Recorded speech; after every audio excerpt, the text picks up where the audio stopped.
Hello दोस्तों, आपके अपने YouTube चैनल एग्जाम फास्ट में स्वागत है। मैं संदीप सर बात करते हैं आज के इतिहास का, जो कि टॉपिक आपका प्राचीन भारत का कंप्लीट हो गया था। हम लोग आज से शुरुआत करते हैं मध्यकालीन इतिहास, जहां पे अरबों का भारत पर आक्रमण की बात कर रहे थे। ये आपके आगामी सभी परीक्षाओं के लिए काफ़ी महत्वपूर्ण है। इसका मतलब है कि जितने भी आप एग्ज़ाम दे रहे हो, ये सब एग्ज़ाम के लिए काफ़ी महत्वपूर्ण है। तो यहाँ पर हम लोग देख सकते हैं कि निम्न में से भारत में पहली बार आक्रमण करने वाले कौन थे। इसका मतलब है कि भारत पर आक्रमण करने वाला जो पहला व्यक्ति था, अफगान था, मंगोल था, अरबी था, तुर्क था। तो याद रखिएगा कि आप देखेंगे 712 में सबसे पहले अरबों का आक्रमण होता है। ये आक्रमण करने वाला कौन है? मोहम्मद बिन कासिम। इसका नाम था मोहम्मद बिन कासिम। इसी ने कहाँ पर आक्रमण किया था? ये राजा दाहिर पर आक्रमण किया था। राजा दाहिर, राजा दाहिर कौन था? ये सिंध का राजा था। मतलब इस समय वो पाकिस्तान में पड़ता है, सिंध राजा। इसका मतलब है कि सिंध के राजा दाहिर के ऊपर कासिम ने आक्रमण किया था 712 में। ये अरबों का भारत पर पहला आक्रमण माना जाता है। ठीक है। तुर्कों का आक्रमण जो है ये कौन किया था? तो भारत में तुर्की जो आक्रमण हुए थे वो आप देखेंगे कि सुबुक्तगीन का दामाद था अलबख्तगीन। अलबख्तगीन इसका मतलब है अलबख्तगीन का दामाद, सॉरी, सुबुक्तगीन था। सुबुक्तगीन, सुबुक्तगीन, अलबख्तगीन का दामाद सुबुक्तगीन। और जो कि गौरी ये जो गजनबी था उसका पिता था। गजनबी का पिता, और गजनबी का पिता ये तुर्कों का पहला भारत पे आक्रमण था। ठीक है।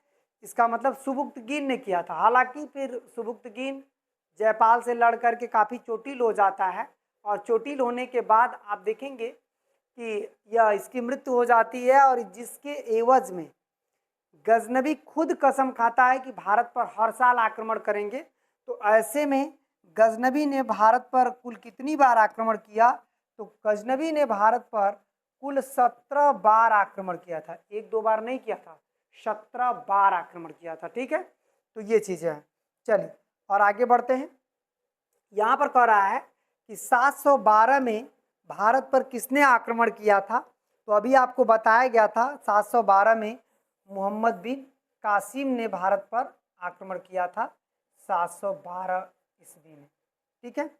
ऐबक आया था 1192। गजनी महमूद जो गजनी था वो 1000 से शुरू करता है, 1001 से 1027 तक लगातार आक्रमण करता है, 17 बार। मोहम्मद गौरी 1175 में मुल्तान के विरुद्ध शुरुआत करता है। फिर बाद में इसका अंतिम अभियान 1206 में रहता है। खोखरों के विरुद्ध जो है अंतिम अभियान रहता है 1206 में। ठीक है। तो इस तरह से हमारे यहाँ 712 में अरबों ने पहले आक्रमण किया था। किसने किया था? अरबों। अरबों के आक्रमण का जो शासक था मोहम्मद बिन कासिम था।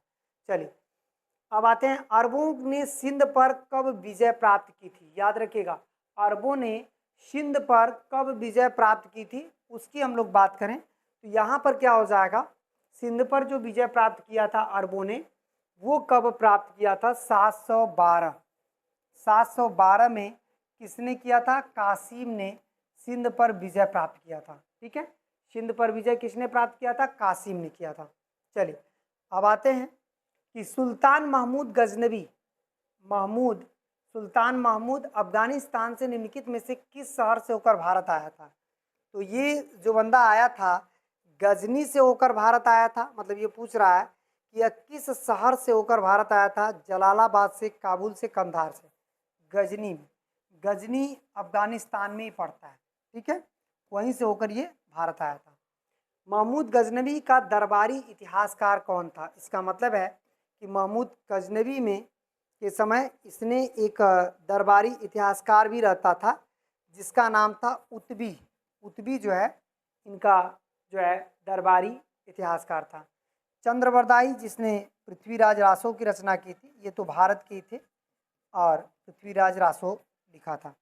फिरदौसी यहाँ के इतिहास के बारे में लिखा था। ठीक है, चलिए। महमूद गजनवी ने भारत पर कितनी बार आक्रमण किया? ये देखिए अभी आपको बताया गया था, महमूद गजनवी ने भारत पर 1000, ये देखिएगा 1001 से माना जाता है 1027 तक लगातार 17 बार आक्रमण किए थे। तो इसका सही आंसर क्या हो जाएगा?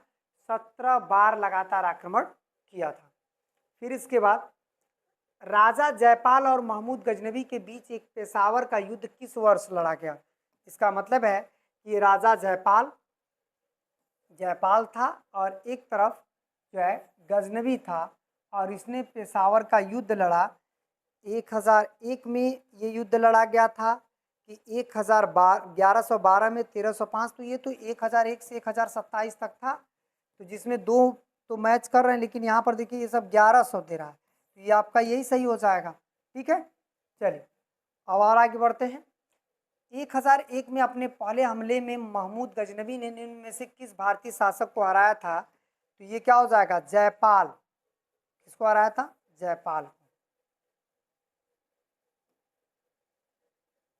निम्न में से किसने एक और संस्कृत आलेख के साथ चांदी के सिक्के भी क्या किए थे? निर्गत किए थे। मोहम्मद बिन कासिम, महमूद गजनवी, शेरशाह या अकबर?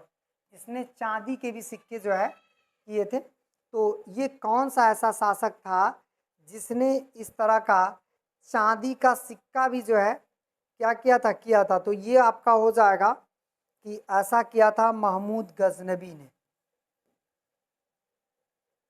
निम्न में से किसने महमूद गजनवी के हमले के बाद, मतलब इनमें से हमले के बाद सोमनाथ मंदिर काफ़ी नुकसान पहुंचाया था? ये मंदिर गुजरात में है, गुजरात में, और ये गजनवी का 16वां आक्रमण था जिसमें सोमनाथ मंदिर में 5000 ब्राह्मणों की इसने हत्या करके इस मंदिर को लूट लिया पूरी तरह से। तो उसको पुनरुद्धार किसने करवाया? पुनर्निर्माण जो है किसने करवाया? भीमराव प्रथम कि भीमदेव, मूलराज या जय सिंह? तो ये क्या हो जाएगा? भीमदेव ने जो है इस मंदिर को जो है पुनर्निर्माण करवाया था। ठीक है, ये भीमदेव कौन था? सोलंकी वंश का राजा था, सोलंकी वंश का राजा था। ये राजा कहाँ शासन करते थे? गुजरात में। सोलंकी वंश का राजा कहाँ पे शासन कर रहे थे? गुजरात में ये लोग शासन कर रहे थे। अब देखिएगा, तहकीक ए हिंद एक किताब लिखी गई थी, तहकीक ए हिंद। ये किताब किसकी है? जियाउद्दीन बर्नी की है, अमीर खुसरो की है, कि आपका अलबरूनी की है, या अब्दुल रज्जाक की है? ठीक है, ये जो है किताब किसकी है? तहकीक ए हिंद जो है किताब किसकी है उसकी हम लोग बात करें तो ये क्या हो जाएगा? अलबरूनी की। ये किताब अलबरूनी की है। ठीक है, चलिए फिर इसके बाद आते हैं, निम्न में से किस अरब लेखक ने कलचुरी शासक गंगेदेव, कलचुरी शासक एक गंगेदेव थे, ठीक है, गंगेदेव, और उसकी राजधानी त्रिपुरी का विवरण दिया? अलबहरी, अलमसूदी, अलबरूनी या इब्न बतूता? ऐसा किसने किया था? अलबरूनी ने किया था।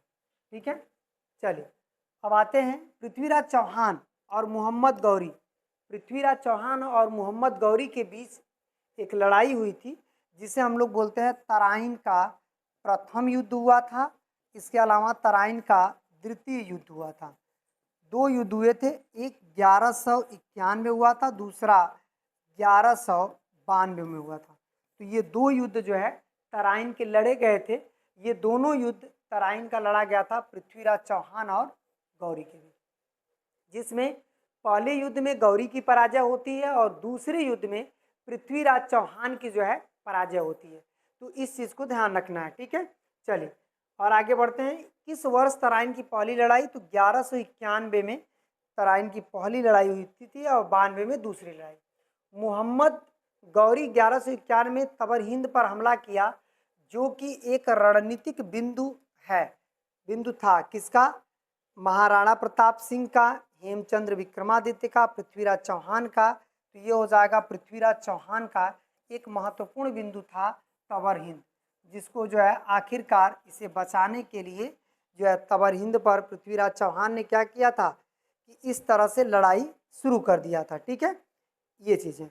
अब इसके बाद हम लोग और आगे बढ़ते हैं।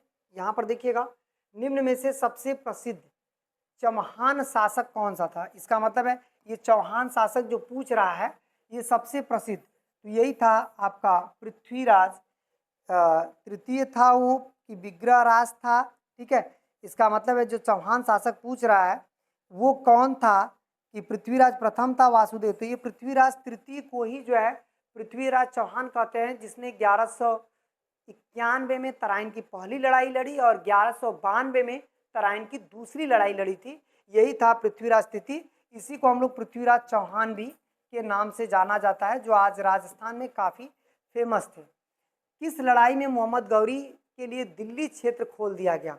इसका मतलब है कौन सी लड़ाई लड़ने के बाद गौरी खुद दिल्ली क्षेत्र पर अधिकार करने के लिए जो है पूरी तरह से जो है अधिकार करने के लिए उत्सुक हो गया। तो तराइन की दूसरी लड़ाई 1192 में, क्योंकि जो इसका मुख्य दुश्मन पृथ्वीराज चौहान था वो हार जाता है और युद्ध में मारा जाता है, जिसकी वजह से दिल्ली पर वो अधिकार आसानी से कर सकता है। ठीक है, चलिए। जयचंद्र के विश्वासघात के कारण पृथ्वीराज चौहान की पराजय होती है। और ये जो है जयचंद्र कहाँ और कब मारा जाता है, तो ये भी चंदावर का युद्ध, इसके बाद जयचंद्र चंदावर का युद्ध में मारा जाता है।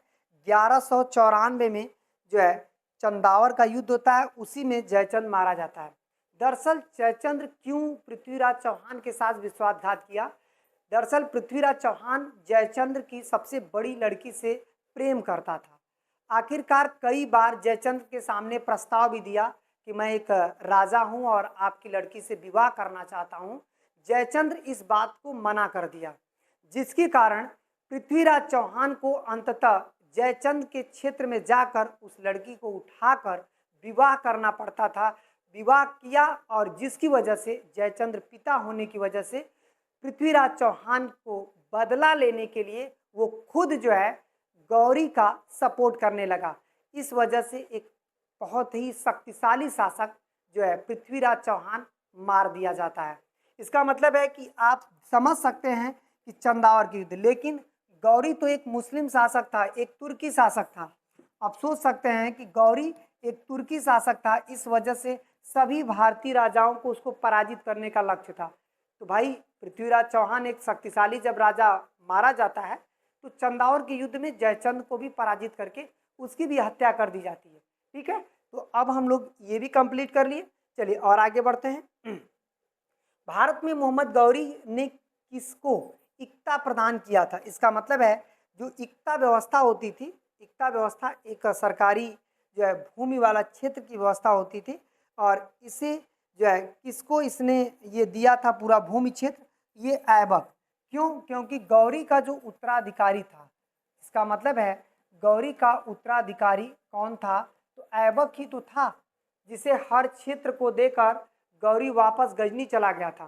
फिर खोंखरों का विद्रोह हुआ, जिसे दबाने के लिए गौरी फिर वापस आता है, लेकिन खोंखरों द्वारा ही माना जाता है कि गौरी की हत्या करा दी जाती है। ठीक है, ये चीज़ें। तो इस तरह से जो है हम लोग निम्न में से कौन सा युग्म सुम्मिलित है, मतलब इसमें से एक सही है। तो तराइन का प्रथम युद्ध, ये आप देखेंगे कि जो तराइन का पहला युद्ध होता है वो 1192 में नहीं होता है, वो कब होता है, 1191 में होता है। इसका मतलब ये मैच नहीं कर रहा है। पानीपत की जो दूसरी लड़ाई है वो 1576 में नहीं होता है, वो 1556 में होता है। इसका मतलब ये भी आपका गलत हो गया। चंदावर का युद्ध ये 1194, ये सही है भाई। 1194 चंदावर का युद्ध जो है ये सही माना जाएगा। फिर बाकी जो है आप देख सकते हैं कि ये जो आप तैमूर का भारत पर आक्रमण हुआ, तैमूर लंग जो आक्रमण किया था वो उस समय नहीं किया था, तो इसका मतलब 1194 का ही सही हो गया। ठीक है, तो इस तरह से आज का सेशन इतना ही। अरबों का जो आक्रमण हो गया हम लोग, मध्यकालीन इतिहास में और भी सारे टॉपिक हैं। वीडियो पसंद आती है तो सब्सक्राइब कर लीजिएगा, और यदि फेसबुक पेज पे हैं तो फॉलो ज़रूर कर लीजिएगा। बहुत ही बेहतरीन तरीके से आपको कंटेंट दिया जाएगा। यह कंटेंट बहुत ही इम्पॉर्टेंट है आपकी आगामी वनडे परीक्षाओं के लिए। ठीक है, धन्यवाद।